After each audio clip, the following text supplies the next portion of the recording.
더 보는 이런 주제를 가지고 주의 말씀을 함께 듣도록 하겠습니다.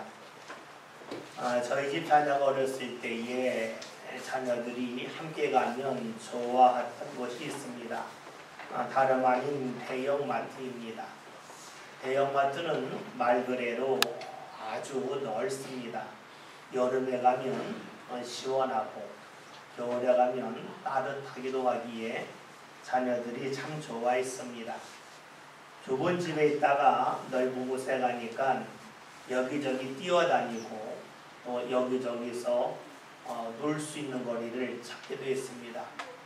그런데 대형마트에 갔을 때에 제일 좋아했던 곳이 다른 데 있습니다. 다름 아닌 음식을 파는 곳입니다. 지금은 코로나로 인하여 거의 하고 있지 않겠지만 그 당시에는 음식 코너에 가면 시식하는 데가 있었습니다. 시식하는 데 가서 집에서 먹지 못하였던 여러 가지 음식을 하나 둘씩 먹었습니다. 코너가 워낙 많았기 때문에 그 코너를 한 바퀴 돌고 나면 제법 배가 채워지기도 했습니다. 농담으로 대형마트 갈 때는 뷔페 간다 하는 마음을 가지고 가기도 했습니다.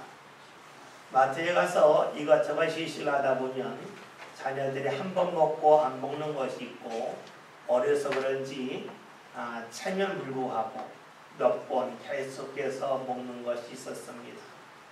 그러다 보면 자녀들이 무엇을 좋아하는지를 분명히 알게 되었고 혹여나 물건을 살 때가 되면 자녀들이 자주 가서 먹은 음식을 사오기도 했습니다. 시식하는 것이 처음에 볼 때에는 파는 사람에게 손해인 것처럼 보입니다. 그러나 사람들이 물건을 사는 걸 보았더니 시식하고 나서 삽니다. 그러니까 시식하게끔 하는 것은 손해 같아 보여도 결코 손해가 아닙니다. 사람들은 눈을 볼 때에 이것이 맛있어 보인다 해서 살 때도 있겠지만 대부분은 시식하고 나서 먹어보고 나서 입맛에 맞으면 그 음식을 삽니다. 그러니까 시식한다고 하는 것은 음식에 대하여 머리로 하는 것이 아니라 몸으로 경험하는 거라고 할 수가 있습니다. 우리가 음식을 살 때에도 머리로 사지 않습니다. 몸으로 경험하고 사는 것을 지혜롭게 여깁니다.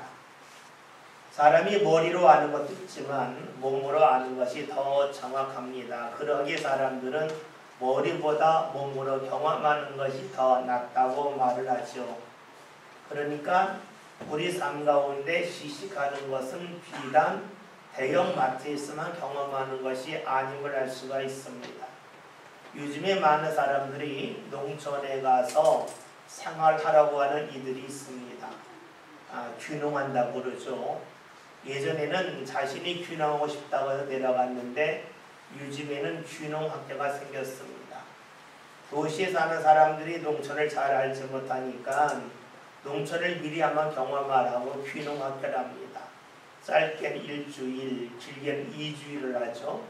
한 번만 하지 않고 두 번, 세 번 반복하면서 자신이 농촌 생활을 할 수 있는지 없는지를 맛보기 합니다. 시식합니다. 그리고 할 만하다 하면 그때의 귀농을 결정을 합니다. 머리로 농사짓는 것이 아니라 몸으로 농사짓면서 자신이 이 일을 상업으로 할 수 있을까 할 수 없을까를 철저하게 검증을 합니다. 그런 후에 내가 가도 되겠다 가면 안 되겠다는 것을 결정하죠. 이렇게 본다면 귀농학교 역시 우리가 음식을 먹을 때 시식하는 것과 크게 다르지 않습니다. 머리로 알고 결정하는 것이 아니라 몸으로 알고 경험하면서 결정하는 것이기 때문입니다. 그런데 우리가 음식을 살 때에도 어디서 살지 결정할 때에도 시식하는 것만이 아니죠. 우리가 사람을 만나서 가까이 할 때로 역시 그러합니다. 사람을 만나다 보면 어느 순간부터 이 사람을 더 이상 가까이 하고 싶지 않다 하는 마음이 드는 사람이 있는가 하면 이 사람은 좀 더 가까이 하고 싶다 하는 마음이 드는 사람이 있습니다.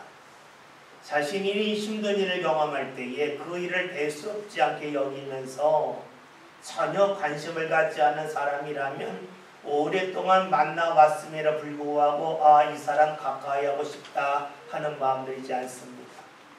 그런데 자신이 힘들고 어려울 때에 관심을 갖고 그 문제에 대해 어떻게 하면 해결할 수 있을까 고심하는 사람이 있다면 그 사람에 대하여 괜히 마음이 갑니다. 그 사람을 가까이 하고 싶어집니다. 좋은 일이 있을 때만 가까이 하는 사람이 있고 힘든 일이 있을 때로 가까이 하는 사람이 있습니다. 여러분 어떤 사람에게 마음이 가겠습니까? 당연히 좋은 일이 있을 때만 아니라 힘든 일이 있을 때에도 가까이 하는 사람에게 마음이 갑니다. 사람을 만나면서 그 사람에 대해 조금씩 알아가죠. 알아가면서 이 사람 가까이 할 것인지 이 사람 멀리 할 것인지를 정하게 됩니다. 사람은 의식하지 않지만 자신도 모르게 다른 사람에 대하여 시식합니다. 이 사람 내가 계속 가까이 할 사람인가 아니면 가까이 하지 않고 어느 정도 거리를 둘 사람인가를 결정을 합니다. 여러분 이것이 옳지 않은 일일까요? 아니면 옳은 일일까요? 누군가에 대하여 음식을 먹듯이 시식하는 일, 한번 그 사람의 마음을 떠보는 일이 나쁜 일이겠습니까? 당연한 일이겠습니까? 여러분 우리 경험적으로 알고 있죠. 그것은 지극히 당연한 일입니다. 왜냐하면 오늘 우리의 삶은 어제가 있기 때문에 가능합니다. 어제의 경험을 통하여 오늘을 살아갑니다.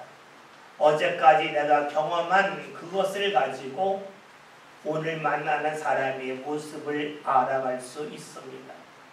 그러기에 우리가 음식을 시식하듯이 사람을 만났을 때 누군가만 떠본다고 하는 것은 나쁜 일이 아닙니다.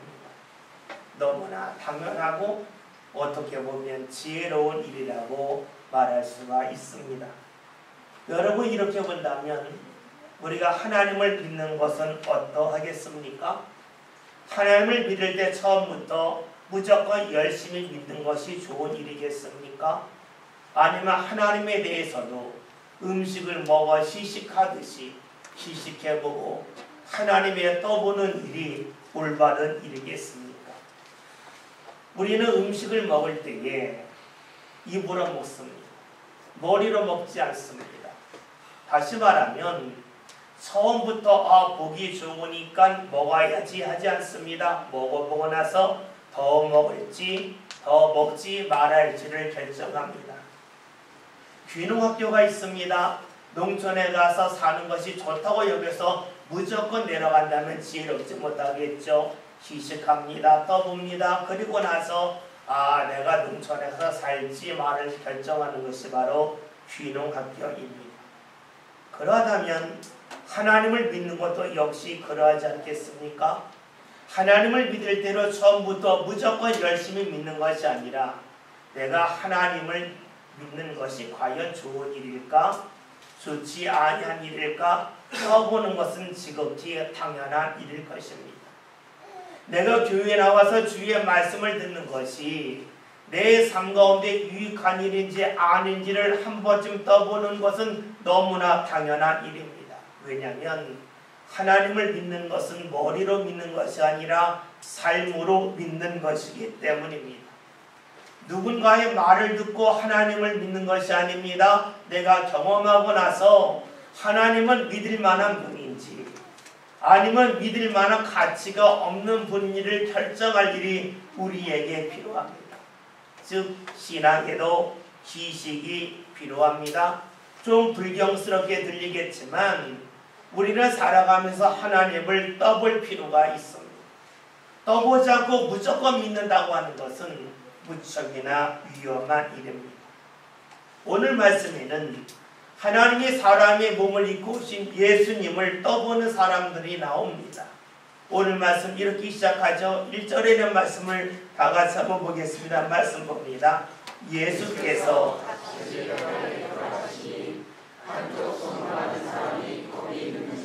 아멘. 말씀에는 회당이 나옵니다. 이스라엘 사람들이 모여있는 곳에는 늘 회당이 있습니다. 이스라엘 사람들이 모여 살고 있는 마을에는 회당이 있습니다. 회당에서 사람들이 모여서 주의 말씀을 서로 듣고 나누는 일을 합니다. 오늘 말씀을 보았더니 예수님께서 다시 회당에 들어가셨다라고 말씀합니다. 다시라고 하는 것은 예수님이 반복적으로 회당에 들어가셨다는 것을 말씀하죠. 그래요. 예수님은 어느 마을에 가든지 먼저 회당에 들어가셨습니다. 회당에서 예수님은 모인 사람들에게 말씀을 전하셨고 때로는 회당에서 병든 사람이 있으면 고쳐주셨죠. 마가복음 1장 21절부터 28절에 있는 말씀을 보면 예수님께서 가버나움 회당에 들어가셔서 말씀을 전하시다가 귀신 들린 자를 만납니다. 그래서 그에게서 귀신을 내쫓아서 그를 고쳐주셨습니다. 여러분, 예수님은 회당에서 말씀을 전하신 것이 아니었죠. 병든 자를 고치고 귀신 들린 자에게서 귀신을 내어쫓아 주셨습니다. 예수님은 많은 사람들을 고치셨어요. 그 이유는 크게 세 가지로 볼 수가 있습니다. 첫째로 아픔을 당하는 사람이 불쌍하셨기 때문입니다. 누군가 아픈데 그 아픈 사람을 보면서 다른 사람으로 여긴 것이 아닙니다. 자신의 아픔으로 여겼기 때문에 불쌍한 것입니다. 불쌍히 여겼다고 하는 말씀은 외면하지 않았다는 것이고 무시하지 않았다는 것이고 또 다른 말로 하면 사랑했다고 볼 수가 있습니다. 두 번째로 예수님이 사람을 고치신 이유는 그 사람을 회복시키기 위함입니다. 지금도 그렇지만 아픈 사람들은 건강한 사람들과 잘 어울리기 어렵습니다. 특별히 예수님 시대의 아픈 사람들은 죄 때문에 아프다고 하는 생각이 있었습니다. 그러니까 그 사람을 멀리했습니다. 몸이 아픈 것도 서러운데 주위 사람들이 다 멀리하니 얼마나 적적하고 쓸쓸하고 외로웠겠습니까? 그런 예수님은 병든 자를 고치심을 통하여서 주위 사람들과 만날 수 있도록 관계를 회복시켜 주셨습니다. 마지막으로 예수님은 사람들의 몸을 고치심을 통하여 주위 사람들과 관계가 회복되듯이 하나님과 관계가 회복될 수 있음을 그들이 깨닫기를 원하셨습니다. 그래서 아픈 병자를 고쳐주셨습니다. 예수님이 이렇게 병자를 고치시는 일을 할 때 이것을 좋게 여기는 사람만 있는 것은 아니었습니다. 그것을 좋지 않게 보는 사람들도 있었죠. 오늘 본문에는 그런 사람들 나옵니다. 2절에는 말씀을 다 같이 봅니다. 말씀 봅니다. 말씀 읽겠습니다. 사람들이 예수를 고발하여 안식일에 그 사람을 고치시는가 주시하고 있거늘. 말씀을 보았더니 누군가 예수님을 고소하라고 합니다. 손이 마른 사람이 있는데 혹여나 예수님 이 사람을 고치지 아니할까 그냥 보는 것이 아니라 고소하라고 주시하고 있음을 봅니다. 여러분, 누군가 아픈데 그 사람을 고칠 수 있다면 정상적인 사람이라면 희생을 감수합니다. 내가 직접 고치지 못한다 할지라도 그 사람이 고침을 받을 수 있다면 작게라도 기여하고 싶은 마음이 우리에게 있죠. 간혹 길을 가다 보면 앰뷸런스가 지나갈 때가 있어요. 앰뷸런스가 지나가면 사람들이 운전하는 차를 세우죠. 먼저 가라고 길을 내줍니다. 먼저 가라고 길을 내준다고 하는 것은 내가 어디 도착할 시간이 더뎌진다는 겁니다. 늦어진다는 겁니다. 내 시간이 사라진다는 겁니다. 즉 희생을 하는 겁니다. 사람들은 누군가 고침을 받는다면 누구에게 좋은 일이 일어난다면 자신이 희생하는 것을 마다하지 않고 그것을 지극히 당연하게 여기지요. 오늘 말씀을 보면 누군가 고침을 받을 만한 일을 사람들이 보면서 그것에 대하여 고발하려고 하고 있습니다. 왜 그럴까요? 이들의 마음속에서는 안식일에 누군가 병을 고치면 안 된다고 하는 마음이 있었기 때문입니다. 그런 마음을 갖고 있던 사람들은 예수님이 안식일에 병자를 고치는 것은 옳지 않다. 그러니 그 사람을 고발해야 된다 하는 마음을 가지고 있었습니다. 그리고 예수님을 쳐다보고 있습니다. 예수님이 무엇을 하는가 주시하고 있습니다. 예수님이 어떤 일을 하는지 떠보고 있습니다. 이런 사람들의 마음에는 세 가지 마음이 있습니다. 늘 자신이 옳다라고 하는 마음이 있습니다. 그러니까 자신의 기준을 가지고 이 사람이 옳은가 그른가 떠봅니다. 그러나 정작 자신에 대해서는 떠보지 않습니다. 또 하나 이런 사람들은 자신만을 사랑하죠. 다른 사람을 사랑하지 않습니다. 만약에 이 손 마른 사람이 자신의 가족이었다면 예수님이 배당에 들어오셨을 때에 예수님이 이 병자를 고치시는가 하는 것을 보면서 고발하라고 주시했겠습니까? 자신의 가족이 아니기 때문에, 자신이 사랑하는 대상이 아니기 때문에 그 사람을 통해서 예수님을 고발하려고 합니다. 자신만을 사랑합니다. 자신의 가족만을 사랑하는 사람입니다. 마지막으로 이런 사람들은 자신이 자신을 모릅니다. 누군가 미워하고 누군가 고발하려고 하는 사람은 자신의 눈빛을 모릅니다. 자신의 눈빛이 얼마나 살기로 등등한지 모릅니다. 자신의 얼굴이 얼마나 울그락불그락한지 모릅니다. 다른 사람은 다 아는데 자신은 자신의 얼굴을 모르고 자신의 가족을 모르고 자신의 눈빛을 모릅니다. 그러면서 다른 사람들이 자신을 모를 거라고 착각하고 살고 있지요.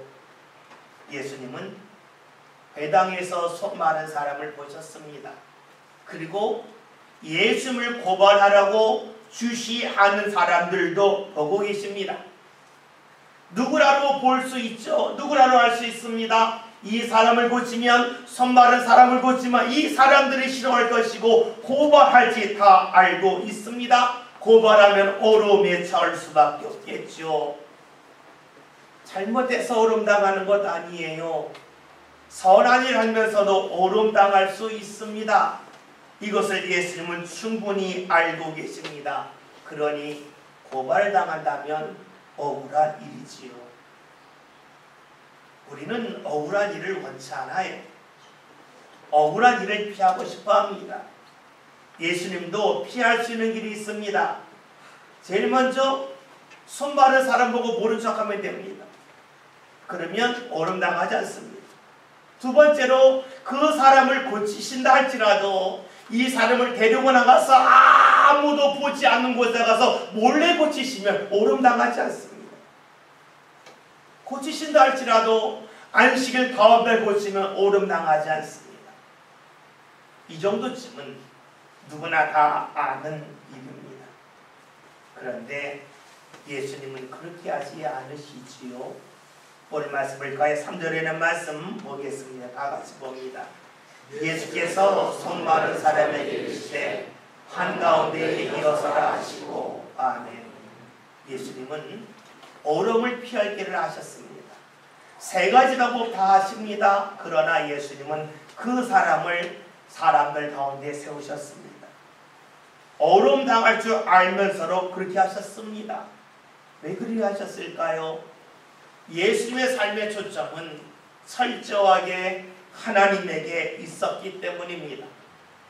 하나님이 원하신다면, 하나님이 기뻐하시는 일이라면 사람들에게 어려움을 당한다 할지라도 그 일을 하시겠다는 것이 바로 예수님의 마음이요 예수님의 삶이었습니다. 사람들이 원하는 데 초점 맞추지 않았습니다. 하나님이 기뻐하는 일, 하나님이 원하시는 일이라면 그 일이 쉽든지 어렵든지, 사람들이 환영하든지 사람들이 멀리하든지 간에 예수님은 관심 갖지 아니하셨습니다. 철저하게 하나님께 초점을 맞췄습니다. 왜 그랬을까요? 사람으로 인하여서 하나님의 일이 막히지 아니함을 예수님은 아셨기 때문입니다. 사람 때문에 하나님의 일이 막힌다면, 이 세상에서 사람 때문에 하나님의 일이 중단된다면 이 세상의 주인은 하나님이 아니고 사람입니다. 그러나 사람이 아무리 막고 사람들이 아무리 거부한다 할지라도 하나님의 일이 중단되지 아니한다면 이 세상의 주인은 사람이 아니라 하나님이십니다. 예수님은 이 세상의 주인이 하나님이심을 아셨습니다. 그러니 사람들이 막는다 할지라도 하나님의 일이 이루어짐을 믿었습니다. 그리고 이 세상의 주인 대신 하나님이 기뻐하는 일에 예수님의 삶을 맞춰 나가셨습니다. 그러한 예수님이기에 예수님은 나중에 십자가를 지시지요. 사람들이 조롱합니다. 사람들의 손가락질합니다. 그러나 예수님은 하나님을 잊지 아니하셨습니다. 가야 할 길을 가셨습니다. 세상의 주인이 사람이 아니라 하나님을 아셨기 때문에 사람들이 조롱하는 그 십자가의 길을 예수님은 마다하지 않고 가셨습니다. 예수님은 십자가를 지시는 순간에만 하나님을 믿은 것이 아니었습니다. 지금 사람들이 예수님을 고소하라고 주시하는 그 순간에도 하나님이 이 세상의 주님을 믿으셨습니다. 잊지 아니하셨습니다. 생각해 보세요. 만약에 예수님의 사람들이 고소하는 것, 고발하는 것이 귀찮고 두려워서 하나님이 원하신 일 하지 않으셨다면 나중에 십자가를 지실 수가 없었을 것입니다. 지금 사람들이 고발하라고 하는 그 순간에도 하나님에게 초점을 맞추셨기에 십자가를 지셨고, 십자가를 지셨기에 하나님께서는 예수님을 부활의 영광의 자리로 이끌어 주셨습니다. 어려움 있어도 하나님 앞에 초점을 맞추는 사람이 예수님이 걸어가셨던 십자가를 걸어갈 수가 있고, 예수님이 경험하셨던 십자가의 어려움을 넘어서서 부활의 영광의 자리에 이를 수가 있습니다. 예수님은 하나님을 믿으셨기에 사람들을 두려워하지 않았습니다. 그리고 손 마른 사람을 가운데 일으키시고 이렇게 말씀을 하시지요. 4절에는 말씀을 다 같이 봅니다. 그들에게 이르시되 안식일에 사흘을 하는 것과 아흘을 하는 것, 생명을 구하는 것과 지키는 것 어느 것이 옳으냐 하시니 그들이 잠잠하거늘. 아멘. 예수님은 지금 안식일에 대하여 사람들에게 묻습니다.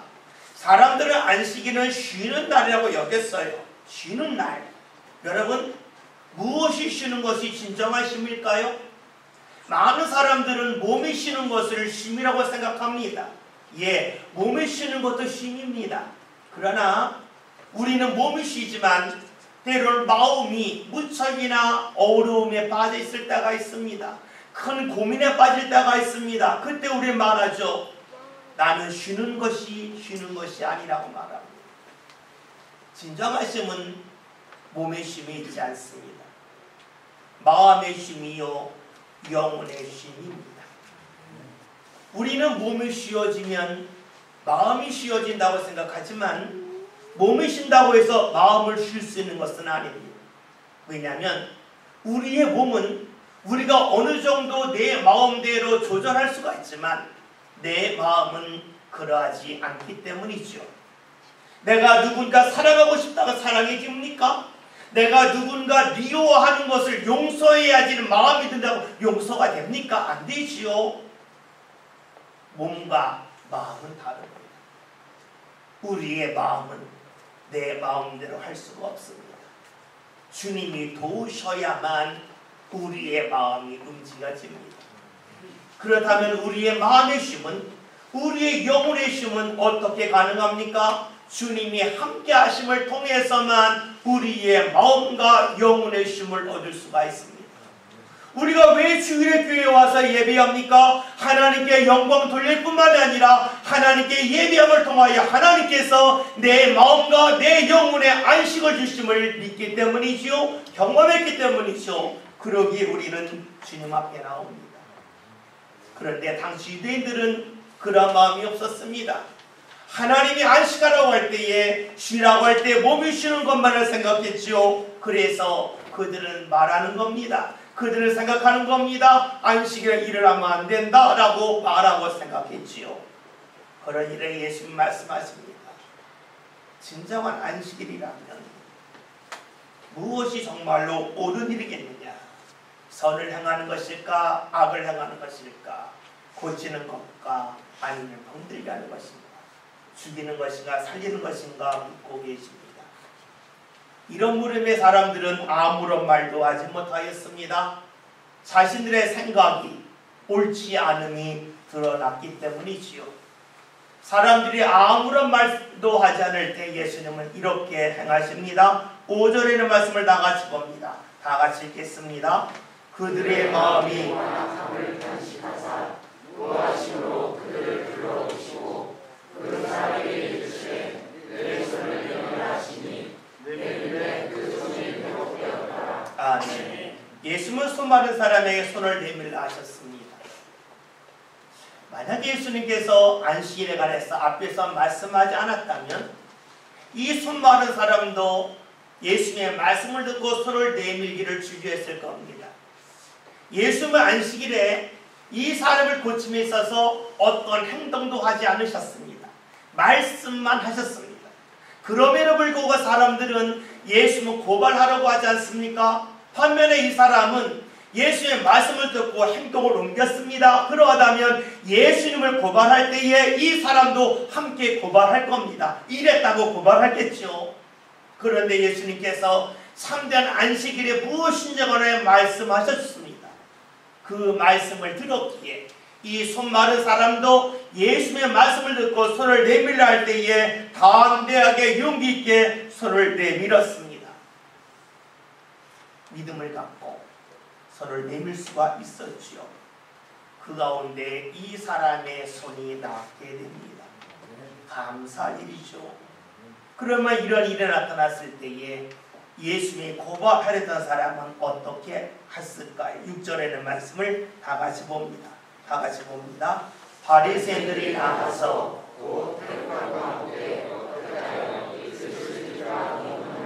아멘. 말씀을 보면 이 사람들은 맨 처음에는 예수님을 고발하려고만 했습니다. 그런데 그런 마음을 갖고 예수님을 떠보는 가운데 예수님의 하신 일을 보고 나서 이들의 마음은 더욱더 악해집니다. 예수님을 죽이려고 의논하기 시작을 합니다. 만약에 예수님께서 행하신 일이 옳지 않다고 하는 것을 이들이 발견했다면 이것이 맞습니다. 그런데 이들은 예수님에게서 잘못한 일을 찾지 못했습니다. 자신들이 한번 떠보았는데 그것이 잘못된 걸 알았습니다. 그렇다면 마음을 돌이켜야 되는데 이들은 돌이키지 않습니다. 처음에 마음을 계속해서 이어갑니다. 3년 동안 계속해서 예수님의 하신 일을 떠봅니다. 옳은가 그른가 떠봅니다. 예수님을 떠본다고 하는 것은 가까이 가지 않는다는 겁니다. 멀리서 바라본다는 것을 말하지요. 예수님을 보면서도 멀리서만 봅니다. 자신의 생각을 고집합니다. 자신의 자리에서 멈추고 있습니다. 결국 이들은 3년 동안 예수님을 떠보는 일만 했습니다. 떠보다가 가까이 되는데 가까이 하지 않습니다. 반면에 예수를 통하여 손 마른 사람이 고침을 받게 되자 이것을 본 다른 사람들의 반응이 있습니다. 그들의 반응이 어땠을까요? 7절 8절에 나와 있는데 함께 말씀을 보겠습니다. 다 같이 봅니다. 예수께서 제자들과 함께 바다로 물러가시니 갈릴리에서 큰 무리가 따르며 유대와 예루살렘과 이두메와 유다강 건너편과 또 두로와 시돈 근처에서 많은 무리가 그가 하신 큰 일을 듣고 나오는지라. 아멘. 여러분, 예수님의 안식일에 회당에서 손 마른 사람을 마주했습니다. 수많은 사람들이 예수님을 보고 있습니다. 어떤 사람들은 예수님을 고발하라고 주시하는 사람이 있고 또 어떤 사람들은 정말로 예수님에게 그런 능력이 있는가 하는 것을 확인하려고 보는 사람이 있습니다. 예수님을 믿은 것이 아닙니다. 다 그냥 보았습니다. 다 떠보았습니다. 정말로 능력이 있는가? 정말로 안식일을 범하는가? 다 떠보고 있습니다. 예수님이 이 병자를 고치신 후에 계속해서 예수님을 떠보는 사람, 3년 동안 떠보는 사람이 있는가 하면 오늘 말씀을 보면 예수님을 떠보다가 예수님에게 능력이 있구나. 이런 일은 사람의 힘으로 할 수 없는데 예수님이 하셨으니 이분을 따라가야지 하면서 예수님을 따른 사람이 나오죠. 회당에서 예수님 이 병자를 고치신 후에 많은 무리들이 예수님을 따라 바다까지 따라갑니다. 예수님의 행하신 일을 보고 그냥 보고 멈추는 것이 아니라 예수님을 따라가는 사람들이 있었습니다. 이 사람들은 바닷가까지 예수님을 따라갔죠. 그리고 바닷가에서 예수님이 더 많은 병자를 고치시는 것을 봅니다. 주의 은혜를 더 보는 사람들이 됩니다. 그리고 이들은 합니다. 예수님을 고발했던 하던 사람들이 예수님을 죽이려고 살기 등등함에도 불구하고 예수님이 그것을 두려워하지 않고 계속해서 하나님의 일 하신 것을 더 보게 됩니다. 여러분, 예수님이 하시는 일에 대하여 처음에는 떠보는 것이 당연합니다. 정말로 이 분이 능력 있는가? 정말로 이 분을 믿을 만한가? 정말로 이 분에 대하여 내 인생을 맡길 만한가?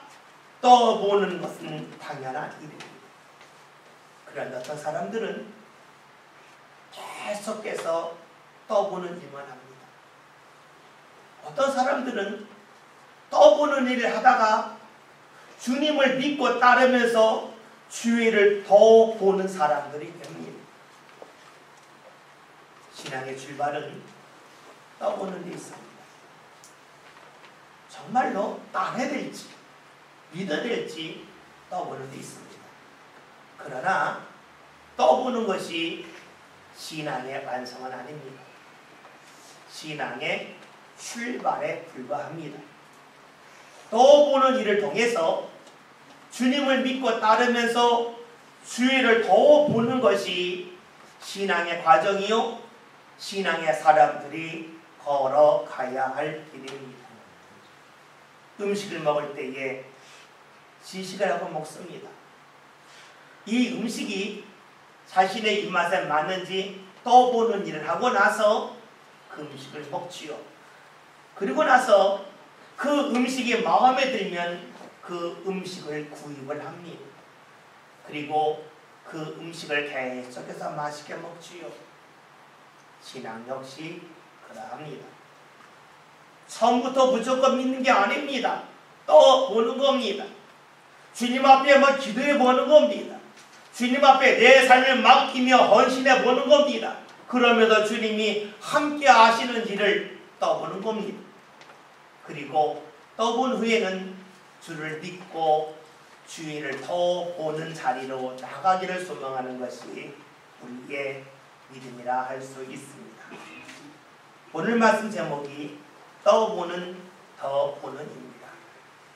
여러분은 지금 주님을 바라볼 때에 어떻게 보고 계십니까?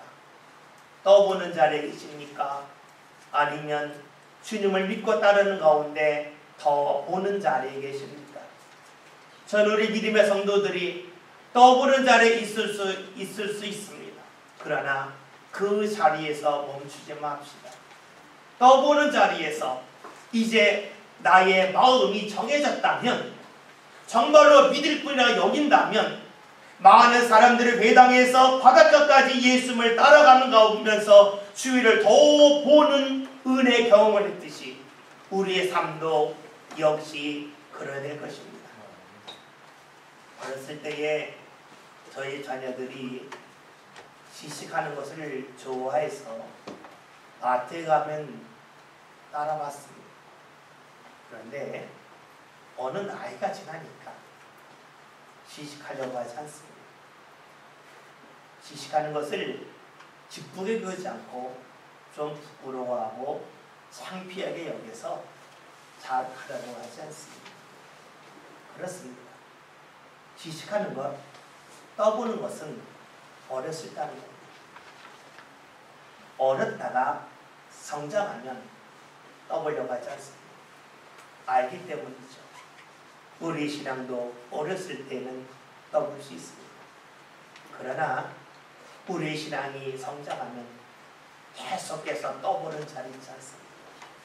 주를 따르면서 주의 은혜를 더 보는 것을 소망하지요. 저를 모든 믿음의 성도들이 떠보는 자리에서 주의 은혜를 더 보는 자리로 다 나아갈 수 있길 바라겠습니다. 그 땅에서 바닷가까지 예수님을 따라갔던 이들처럼 오늘 우리 삶의 자리에서 주님이 가시는 자리라면 조금 힘들어, 좀 부담스러워도 우리의 삶의 발걸음 옮겨가서 주의 은혜를 더 보는 자리에 저와 여러분이 다 함께 이룰 수 있기를 주의 이름으로 기원드립니다. 기도합니다. 하나님, 오늘 저희의 믿음이 어렸을 때